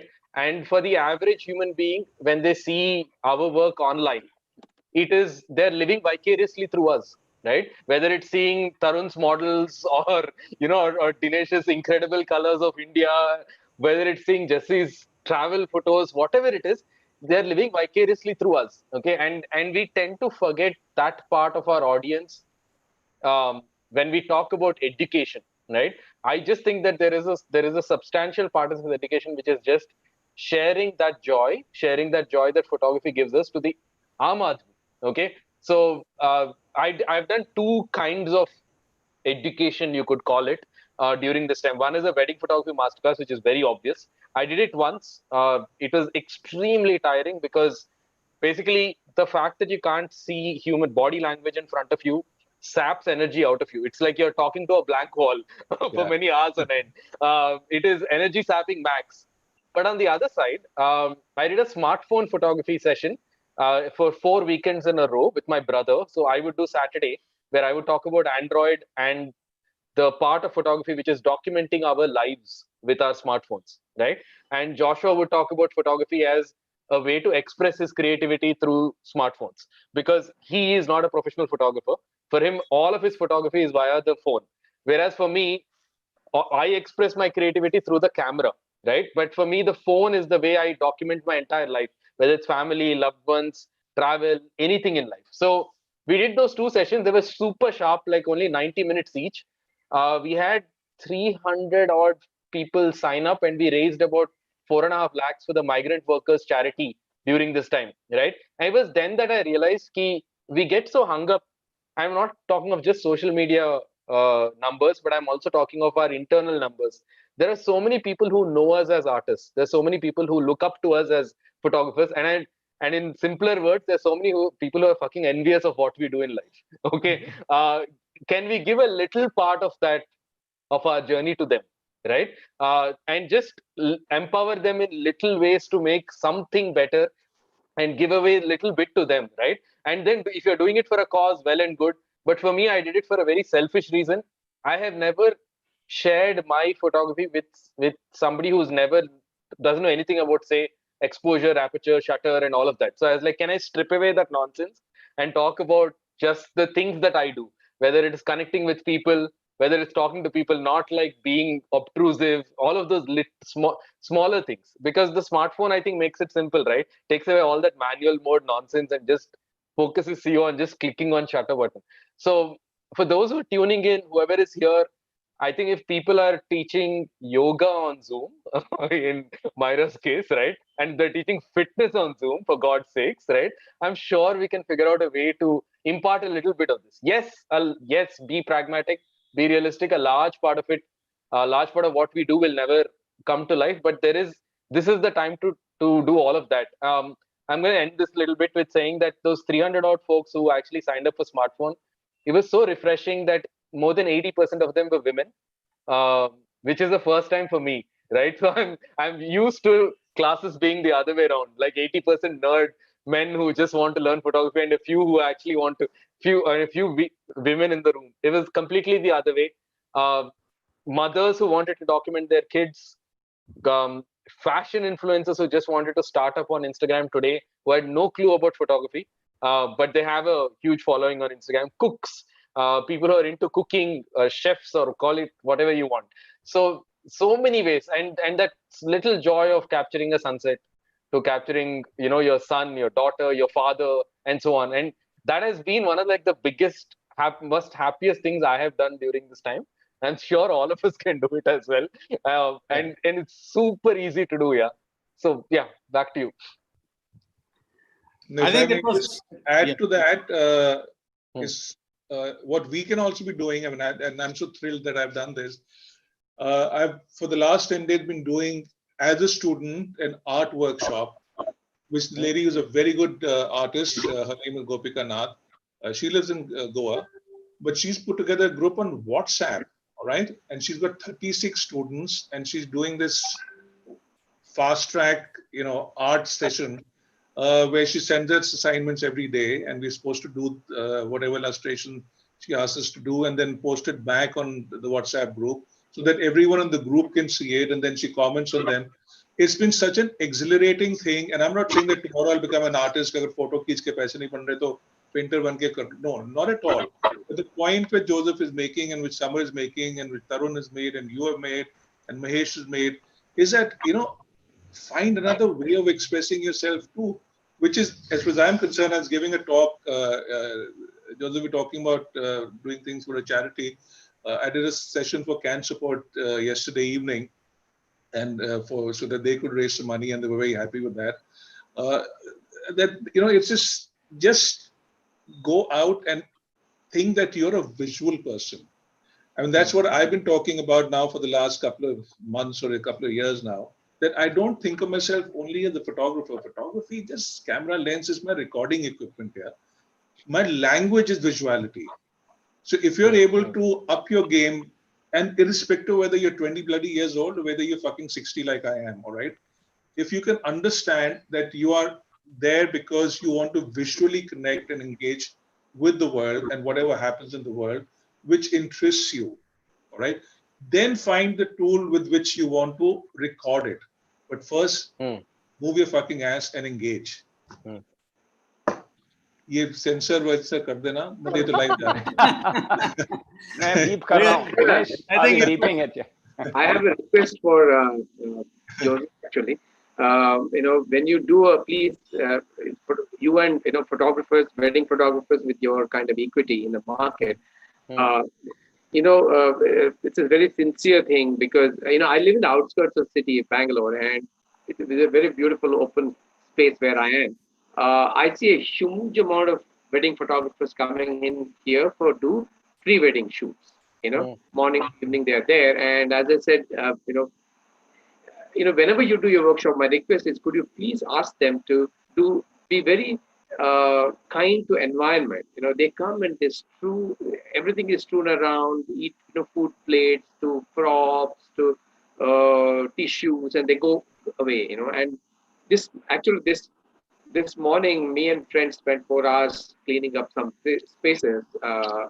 Of course, not just left by wedding photographers, others as well. But this is even the wildlife photographers are terrible news for environment. They go trample around, and we've been doing a campaign against that also. Like even using snakes as bait to get serpent eagles to come and catch them. Yeah, it has happened in front of our eyes. They nailed the snake onto the. So if you could in your next workshop, because people listen to you, in the community, say that when you go and shoot somewhere, leave the place. Don't even leave your footprints. When you go out. Correct. That message I think should go out. Yeah. I'm sure there are other people attending here who are wedding photographers. Be really, really kind to environment. That if you could please, Sure. No, actually, I'm going to ping you with an idea to get that message across. I think it's super key, because as it is, I know pre-wedding shoots have murdered so many beautiful places in India already. I know it for a fact. So yeah, just on to you. Mahesh, I'm really going to connect with you on this, because very, very poignant thought. Thank you. I think it's been a phenomenal session. I think 2 hours are over, and everybody has been so generous in continuing to talk and share your thoughts here. Everybody has been hooked on to even YouTube there as well. So I think we, to wind up, all I can request is that just one crisp tip for everybody out there, one by one, not getting into longer discussion, just one small tip so that they can just go back home with. So starting with Joseph. Just because I'm the youngest in the room. I miss Saumya now. Yeah, I think this is a great time to look inward. I'm not sure, as photographers, especially in my business, for the last decade, it's been a time which is the whole industry exploded, and there's so much travel, so much happening in our lives that it was just one thing to the other, right? So if this is the first time in my last 11 years that I've had time to actually sit and think about what I'm doing in life. I think a lot of my wedding photography itself is dramatically going to change if and when this world really opens up, if it even does, right? So this is a great time to look inward. When I spoke about creating a portfolio, etc., I wasn't just talking about just images, but I was just talking about look at your journey. For me, every single thing I've said so far in this chat has been about looking inward. Whether it is sharing with other photographers, sharing your knowledge with people who do not have any clue about photography. And finally, it's also the best time to look inward, because when you look outward, there is so much shit happening. There is just so much shit happening, right? There is unnecessary talk about something else when there is a global pandemic happening around you, right? So if you can shut that out, look inward, you can do so much more. One of the like turning points for me during this entire time was Tarun's talk during the f-stop bit, right? I've always been a very logical photographer. Like, I've been a very logical person. I'm an engineer, etc. So I don't understand stuff like meditation and finding calm and all of that jazz. Okay, but these 5 months have changed me in more ways than I could imagine, right? And I'm just happy for that. Yeah, and that's all I have. But I will like to add to one thing. Don't overlook the chotu little communities that all of you come from during this time. You may have, we have this place where 30, 40 photographers can catch up, but I'm sure each of you has 4 to 5 other creatives that you can find your support and self in, right? So I think just don't overlook that. It's a great time to connect with those folks. Just do like a weekly catch up if you can on Zoom, whatever you can, because just talking is nice, right? And it's wonderful. I don't care how many people tune in here. Just spending time with all of you is like a blessing. Yeah. Back to you. Thank you. Tarun sir. मेरा सारा time तो बोले गया. मैंने इसमें सबसे पहले आपका नाम बोला था, मैंने कहा. This whole thing of how can we handle this? How will we handle this situation? I think you won't be able to handle. Let's get practical. Okay. Not necessarily everything you should be able to control. Just flow with the change, and just chill, relax. This will also pass. Just chill. And Mahesh sir? Read this book if you can. Designs for the Story words. But by Arturo Escobar. I don't know if you can say it. Yeah. Okay. It's a difficult read, but it's a fantastic. He's not a designer. He's a scientist, I think. But he wrote this fabulous book, which it's very difficult to read. So I'm like really, going, because I keep marking everything so much that it takes such a long time.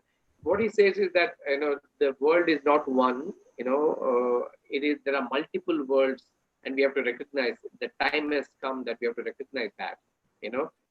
Pluriverse is the multiple universes within a universe. So a homogenized world will not work anymore. So that's what. So all I say is read this book if you can. All right. Thank you. Even I'll suggest one. Okay. Breaking. Yeah.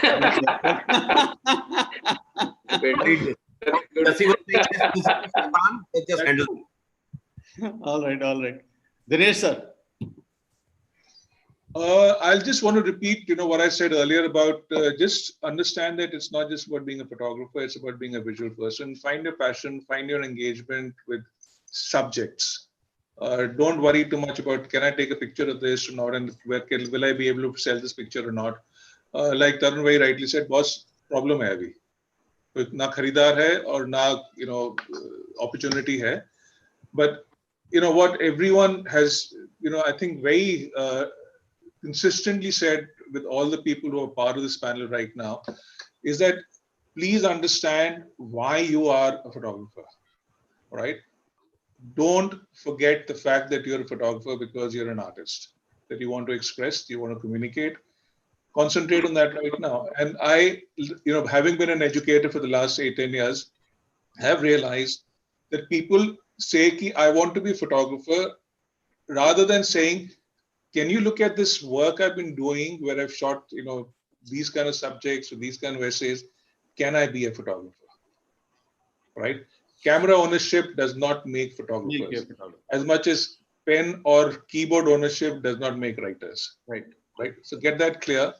So sit down, wonder what you ought to be doing, And yes, if you really, at the end of it, find that you are someone who's deeply in love with photography and with visuality, then currently, if you don't have enough commercial, aspects to it, don't put pressure on photography to make a living for you. Find another source, including whether it's your parents, it's your siblings, whoever it might be. All right. Because otherwise, you will be so disappointed with photography because it is not going to be able to give you the returns which you expect of it. It's not going to be able to pay your rent at the moment. So don't put that pressure on it. You will be the loser because you'll start disliking something which actually is your passion. Don't do it. Samar sir? Well, I think everybody has spoken all the golden words. I can just add one thing for, being more practical for young photographers. I would say, this is not end of the world, as Dinesh and, earlier Mahesh said, ups and downs will keep coming. What are you preparing yourself post the COVID situation? Year and 2 years from now, how are you going to be out there? Are you going to be still holding your camera and hoping that you're going to be the famous, Tarun or any of the established photographers? Or are you going to be going with these different skill sets, which are going to be making sure that you are hired and not the next guy, And that's the real key for everyone, I think, I think thank you, everyone. Thank you for those wonderful sides. Just to close, all I can say is that there are certain things which are not in our control. Let's not bother about them. COVID, we cannot do. मतलब वो कोई cockroach नहीं है कि देखा तो चप्पल से पकड़ के मार दिया. So it will stay. It will stay hidden. It will still hit us. And let's focus on what we can do and what is in our control and continue enjoying life, continue staying healthy, continue listening to our talks, continue listening to these wonderful people who are on the panel, continue looking at their work, seeking inspiration. There is no dearth of inspiration out there. I think one thing which has good happened as a silver lining is that all these guys are these big stalwarts who are sitting right across in front of you, are sharing their knowledge with you, sharing their thoughts with you, which otherwise would not have been possible because they would have been busy. So guys, thank you everyone. Thank you, Joseph. Thank you, Samar sir, for thank you. Yeah, coming in between. Thank you, Dinesh sir. Thank you, Mahesh sir, and thank you, Tarun sir. It's been an amazing session. Thank you for accepting the invite. Thank you for sitting there, spending your 2 precious hours as a panelist and sharing your knowledge and your thoughts with everyone out there. It's been an amazing session and keep inspiring. I think everybody out there stay healthy and stay motivated. I think that's the last message that I can give you. Thanks. Thank you. Thank you very much. See you guys. Yeah. Thank you. All right. Take care.